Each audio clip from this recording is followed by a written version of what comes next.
Hello friends, இன்றைக்கி சில கிடைக்காசையில் நல்லா நினச்சிட்டு ஷார்ட்டாக ஒரு ரிவ்யூ பார்க்கலாம். ரவியும் ஸ்ருதியும் வந்து கேக் எடுத்துகிட்டு வராங்க. என்னடா இவ்வளோ பெரிய கேக் எடுத்துகிட்டு வரீங்க அப்படின்னு சொல்லிட்டு பாட்டி கேட்குறாங்க. கேக் எதுக்கு பாட்டி, பர்த்டேக்கு வெட்டதான் அப்படின்னு சொல்லிட்டு ரவி சொல்கிறாங்க. எதுக்குடா இந்த வயசில் எனக்கு இதெல்லாம் அப்படின்னு சொல்லிட்டு பாட்டி சொல்கிறாங்க. இருக்கட்டும்மா, பிள்ளைங்க வந்து ஆசைப்பட்டு செய்கிறாங்க அப்படின்னு அண்ணாமலை சார் சொல்கிறாரு. அடுத்து ரோஹிணி இருந்துட்டு, வாங்க பாட்டி நான் உங்களுக்கு மேக்கப் பண்ணி விட்றேன் சொல்லிட்டு கூட்டிகிட்டு போகிறாங்க. பாட்டிக்கு மேக்கப்லாம் பண்ணுறாங்க.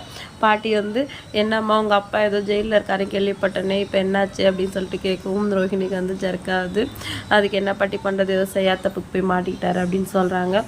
சரி, உங்கள் மாமா ஒருத்தர் இருந்தார், அவரை வர சொல்ல வேண்டியது தானே. உங்கள் வீட்டிலேருந்து ஒரு ஃபங்க்ஷன்னா யாருமே உனக்காக வரமாட்றாங்க. பாவம் உங்கள் அம்மாவும் இறந்துட்டாங்க. எப்போ இறந்தாங்க அப்படின்னு கேட்குறாங்க. 14 வயசு இருக்கும்போது இறந்தாங்க அப்படின்னு சொல்லுவோம். அப்போ நீ எப்படி பிறந்த அப்படின்னு கேட்குறாங்க. எனக்கு 14 வயசு இருக்கும்போது இறந்துட்டாங்க பாட்டி அப்படின்னு சொல்லிட்டு ரோஹிணி வந்து சமாளிக்கிறாங்க. அடுத்து வந்து பரசு வந்து ஐயர்லாம் கூட்டிகிட்டு வராங்க. அவங்க வந்து பூஜைலாம் பண்ணிவிட்டு பாட்டிக்கு வந்து இது அம்மனுக்கு பாத்தின புடவை, இது வந்து உங்கள் பையன் கேட்டு வாங்கினாரு, இருந்தாங்க வாங்கிக்கோங்க அப்படின்னு சொல்லிட்டு கொடுக்குறாங்க. எல்லாருக்கும் ஆசீர்வாதம் பண்ணுங்க அப்படின்னு சொல்கிறாங்க. அண்ணாமலை சார் விஜய் ஆசீர்வாதம் வாங்குறாங்க. மனோஜ் ரோஹிணி ஆசீர்வாதம் வாங்குறாங்க. முத்து இன்னும் வீட்டுக்கு வரல. முத்து பாவம் யாரையோ தேடி அலைஞ்சிட்ருக்காரு. கண்டிப்பாக வந்து பாட்டிக்கு யாரையோ கூட்டிகிட்டு வந்து பெரிய சர்ப்ரைஸ் கொடுக்க போகிறாரு அப்படின்னு நினைக்கிறேன். பாட்டி வந்து எங்கள் முத்து காணோம், இன்னும் வரலையான்னு கேட்குறாங்க. மீனாவை ஆசீர்வாதம் வாங்கிக்க சொல்லிட்டு அண்ணாமலை சார் சொல்கிறாரு. இல்லை அவர் வந்துட்டோம் அப்படின்ட்டு மீனா சொல்கிறாங்க. அவன் வந்து தான் ஆசீர்வாதம் வாங்கணும்னா இன்றைக்கி ஃபுல்லாக நீ வாங்க முடியாது அப்படின்னு சொல்லிட்டு மனோஜ் வந்து கிண்டல் பண்ணுறாரு. பாட்டி இருந்துட்டு, இருக்கட்டும் முத்து வந்துட்டு அப்படின்னு சொல்கிறாங்க. வாங்க எல்லாரும் ஃபோட்டோ எடுத்துக்கலாம் சொல்லிட்டு எல்லாருமே சேர்ந்து ஃபோட்டோ எடுத்துக்கிறாங்க பாட்டி கூட.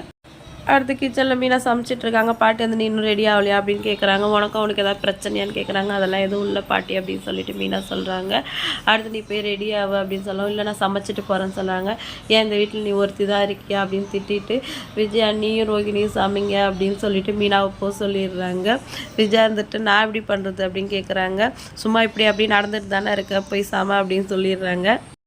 அடுத்து பார்வதி வந்து டிவி பார்சலை தூக்க முடியாமல் தூக்கிட்டு வந்துட்டு வெளில இருந்துட்டு விஜயா கத்துறாங்க. விஜயா எட்டி பார்த்துட்டு ரவியை போய் அதை எடுத்துகிட்டு வான்னு சொல்கிறாங்க. அவர் எடுத்து வந்து கொடுக்குறாரு. இது என்ன அப்படின்னு கேட்குறாங்க பார்வதி கிட்ட. அண்ணாமலை சார், நீ தான் அம்மாவோட பர்த்டேக்கு வாங்கிட்டு வந்தியா அம்மான்னு கேட்கவும், இல்லை நான் தான் அத்தைக்காக வாங்கினேன் அப்படின்னு சொல்லிட்டு விஜயா வந்து அளந்து விடுறாங்க. மனோஜ் இருந்துட்டு, அது எப்படிம்மா நீங்கள் வேறு ஷோரூமில் வாங்கலாம் அப்படின்னு கேட்குறேன். இல்லை அது பார்வதிக்கு ரொம்ப தெரிஞ்சவர், அதாங்க வாங்கணும் அப்படின்னு சொல்ல. அது இருக்கட்டும், நீங்கள் எப்படி என் கடையில் வாங்காமல் வேறு கடையில் வாங்கலாம் சொல்லிட்டு ஆர்குமெண்ட் பண்ணுறாரு. விஜய் வந்துட்டு, இது பழசு தாண்டா அப்படின்னு வளரிடுறாங்க. என்னது பழசான்னு பாட்டி கேட்குறாங்க. இன்றைக்கி எபிசோட் வந்து இதோட முடிஞ்சிருச்சு. வீடியோ பிடிச்சா லைக் பண்ணுங்கள்.